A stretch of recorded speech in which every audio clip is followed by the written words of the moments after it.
Hello everyone, myself Professor Hina Panjwani. I am from Ahmedabad Institute of Technology. Welcome to HTML form and MetaTech tutorial.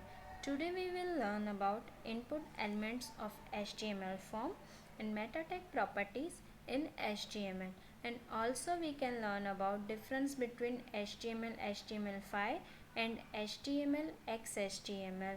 Now let's start. Why we are using HTML forms? An HTML form is used to collect user input. The user input can then be sent to a server for processing.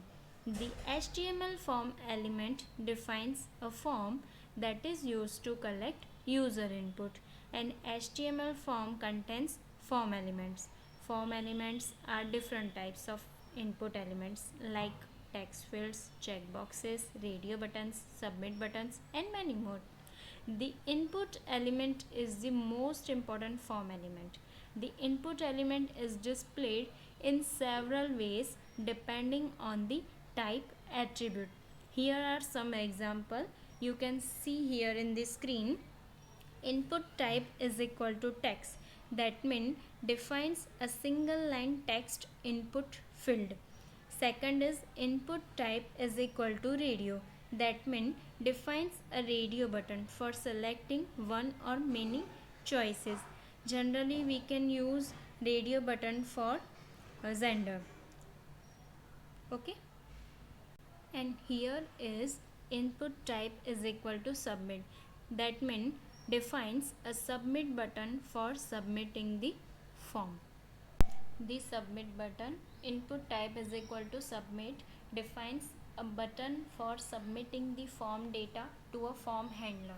The form handler is typically a page on the server with a script for processing input data. The form handler is specified in the form's action attribute. In our example also we are using action in form. Here in this example you can see here we can use form tag, a form with two text input fields. First one is input type is equal to text, id is given fname, and in second id is given lname. We can use here name and also we can use value. Okay, and input type is equal to submit is used for submitting the value. This is how it will look like in a browser. You can see here in this screen. Note that the form itself is not visible. Also note that the default width of an input field is 20 characters. Here are the different input types you can use in HTML. Input type is equal to text, define a single line text input field. Input type is equal to password, define a password field. Input type is equal to submit, defines a button for submitting form data to a form handler. Input type is equal to reset, defines a reset button that will reset all form values to their default values. Input type is equal to radio, defines a radio button.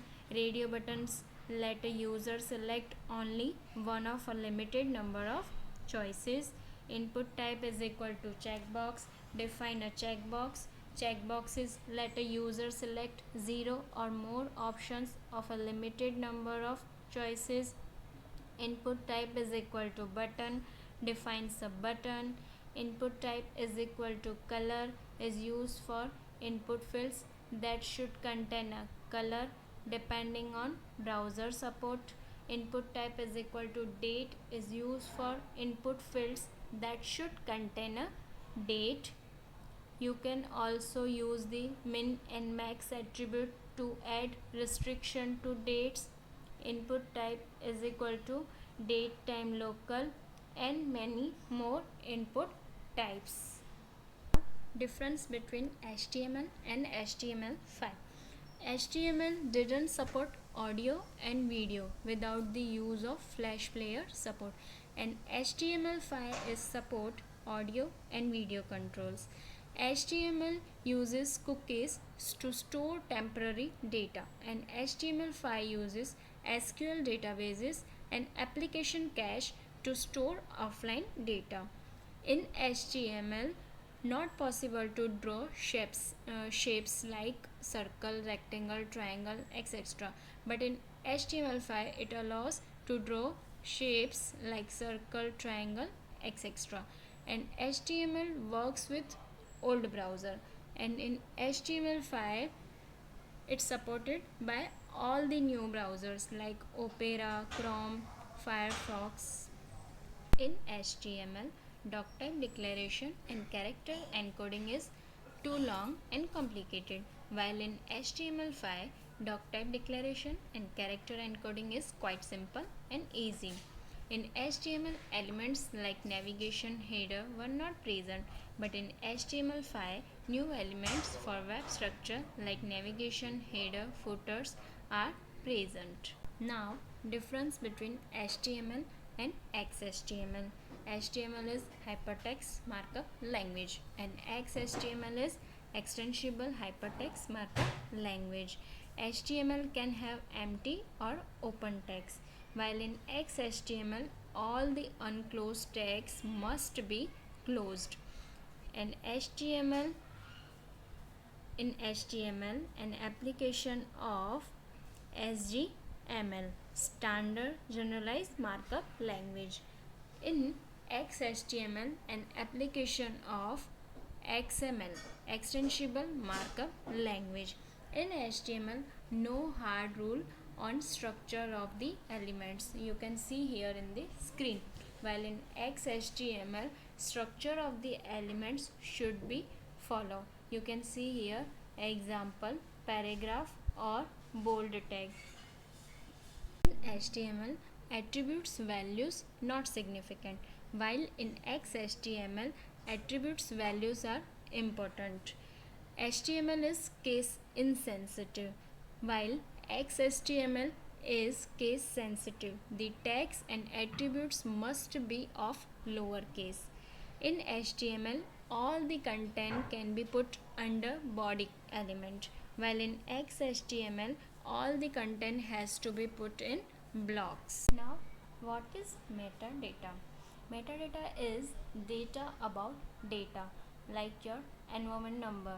We can directly getting all the information from your enrollment number. That means metadata information. Meta tags always go inside the head element and they provide metadata about the HTML document. Meta tags are typically used to specify character set, page description, keywords, author of the document, and viewport settings. Metadata will not be displayed on the page but is machine parsable.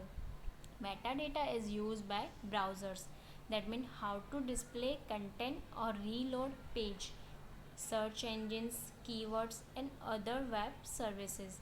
There is a method to let web designer take control over the viewport, the user's visible area of a web page through the meta tag. Okay. In this example, you can see here attributes of meta tag. Meta charset, that means specify the character encoding for the HTML document. Meta content. Content gives the value associated with the HTTP equivalent or name attribute. HTTP equivalent attribute, that means provides an HTTP header for the information or value of the content attribute. And meta name specifies a name for the metadata. Now, how to set viewport in the meta tag.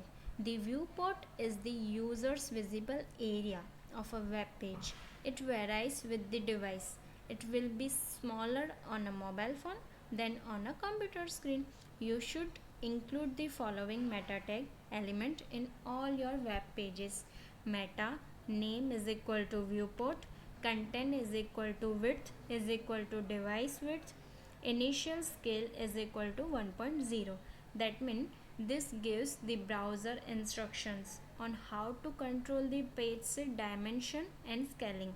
The width is equal to device width part sets the width of the page to follow the screen width of the device, which will vary depending on the device. The initial scale is equal to 1.0. Part sets the initial zoom level when the page is first loaded by the browser. Here is an example of a web page without the viewport meta tag and the same web page with the viewport meta tag. You can see here in the screen. Thank you guys for watching my video.